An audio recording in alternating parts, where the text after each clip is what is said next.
Good day, Guardians. Welcome back to the channel. My name is McGoogles, and what am I going to talk about today? Well, it was Ubisoft's turn to take the stage at E3, and they didn't have many games, but they had a lot of info about those games. So they talked a little bit about Beyond Good and Evil 2, which I didn't really play much as a kid. I don't even really remember it. I was still kind of a kid when it came out, but they did give us a cinematic where they gave us the new antagonist. Her name is Jade, which I guess she used to be a part of the crew or whatnot, and they gave us kind of a little bit of a gameplay trailer, which was just you getting into a ship, showing the open world, how it interacts. Not too much. It was about 30 seconds. And then they also released a program. They're partnering with Joseph Gordon-Levitt and his company. I think it's called Hit Record, and they're doing what's called the Space Monkey program. And because the game is so futuristic, outer spacey, you see in a lot of futuristic movies like Blade Runner and stuff like that, where all the art is there's just so much art in a city that they're doing the Space Monkey program, where an artist can upload their art or music or drawings or paintings, whatever, to this program, and you might see your music or anything or art in the game, which is actually extremely cool. So I'm going to put a link to in the description below to that website, so you can, if you have something you've always wanted to see in a video game, maybe post it up online, and they might put it in there for you. Um, let's see, they featured a game kind of like Assassin's Creed Black Flag, how the pirate sailing and stuff. It's called Skull and Bones. It's kind of like that, but it just mainly focuses on the whole pirating aspect of being a pirate, having a ship, having a crew, and looting and shooting and plundering, that kind of thing. And they didn't really go too much into that; just gave us a cinematic. But the Division 2, they really gave us a lot of info on the Division 2. So as we know, humanity is trying to build after a smallpox virus released during Black Friday, and it was the first game was in New York. It was based out of New York. You were the Division coming in, helping all the people escape these oppressive factions and basically just bad guys that were sprouting up. And you find the guy that spread the virus, take care of him and whatnot. But in the Division 2, you are in Washington D.C., and at first they just gave us a new cinematic, just kind of what the area looks like, what it's gonna be like, and then they gave us a little bit of a gameplay, four dudes and or some girls too, going and trying to get to Air Force One, because Air Force One has crashed, which is the presidential plane.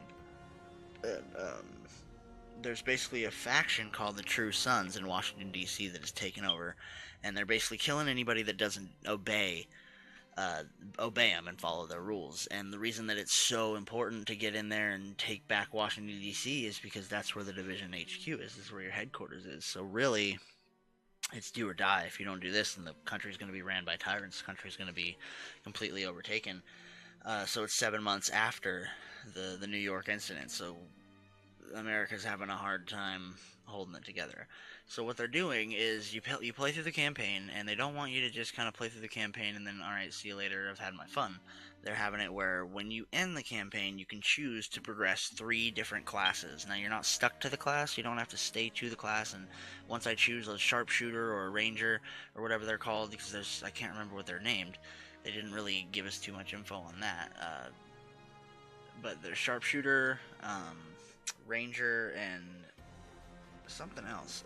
But you choose one class to upgrade, and you can eventually upgrade all of them, becoming basically invincible, becoming really, really versatile, because they're also introducing 8-player raids, which is something that the community wanted and community asked for. And I played the Division, but that's exactly what I left for, is I didn't really have anything that kept me coming back. I didn't have anything that challenged me, because once I reached level, I think 30 it was, and I had, at that point you were just basically gaining rep and overall power, but it didn't really count. It was weird, and the dead zone was fun, but it wasn't, you always got out with your loot. There was never any risk, because most of the people playing were fun and a nice people. I don't know, I never got all my stuff taken from getting out of there.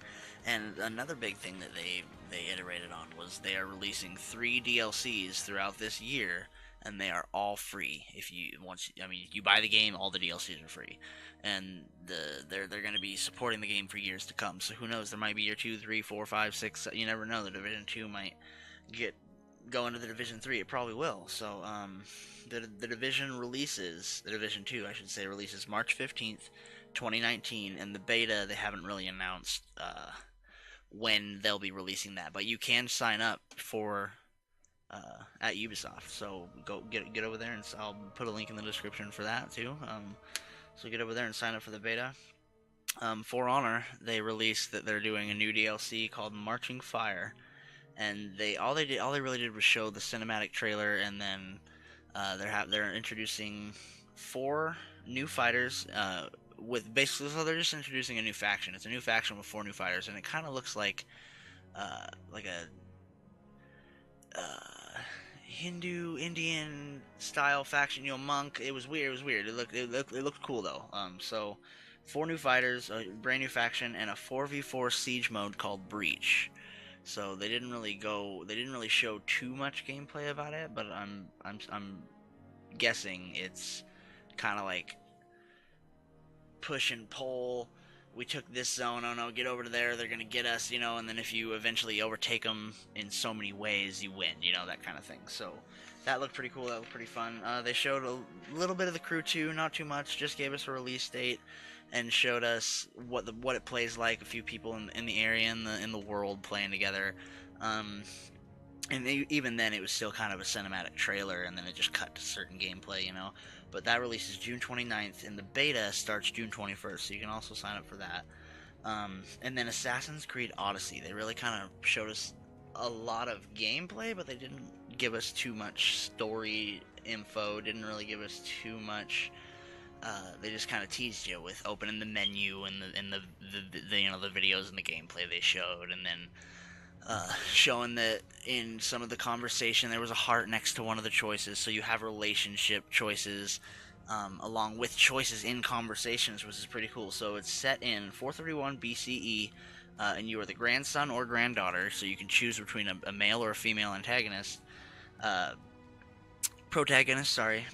You're the granddaughter or grandson of Leonidas. Yeah, so Leonidas, and you have his weapon, which is his broken spear, which grants you basically superhuman ability, speed, sight, different kind of things, strength, that kind of thing. So no real story reveals other than it's a war between Sparta and Athens, and you're kind of stuck in the middle of it. It's called the Peloponnesian War.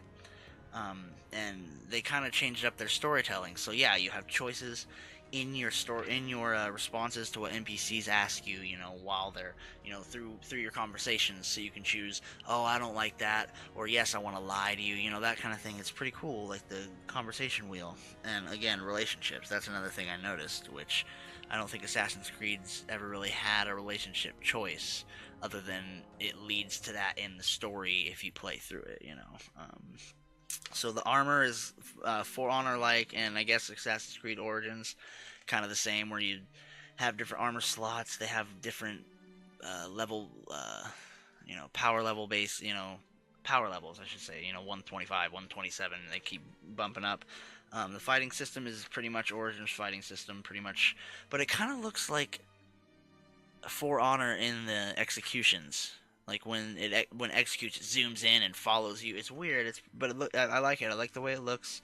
And along with, I noticed they have huge, massive battlefields. So you're not just, much like For Honor, you're in the middle of a battle, like a battlefield, but you're fighting a single dude, and then like 2 more dudes come around you, and you're like, oh crap, and then you fight the captain, and it just looks cool. It looks like they've got the mechanics kind of fleshed out, and it just looks great, and I'm really excited because it comes out October 5th of 2019.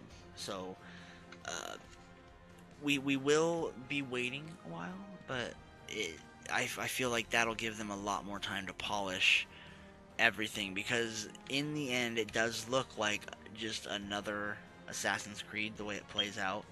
I played Origins, beat it, and I didn't really continue after that. I did the whole Anubis weekend thing, tried to, but it didn't grab me. It didn't keep me there. So I'm hoping that with that extra year of polish and everything that they really get it right.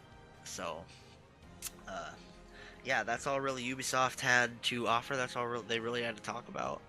Uh, Later on tonight at 6 will be Sony, so I'm excited to see what if Bungie has anything to say for themselves and about themselves. See if they're going to say anything about Destiny 3, if they're even, talking about that. See what, maybe if they'll tell us what year 2 of Destiny 2 is going to do. But, stay tuned. Yeah, I'll put a link in the description for their live stream uh, if it's even there. I'll check. But as always, my name is Magoogles. I appreciate you guys listening. Appreciate you guys watching. As always, eyes up, Guardian.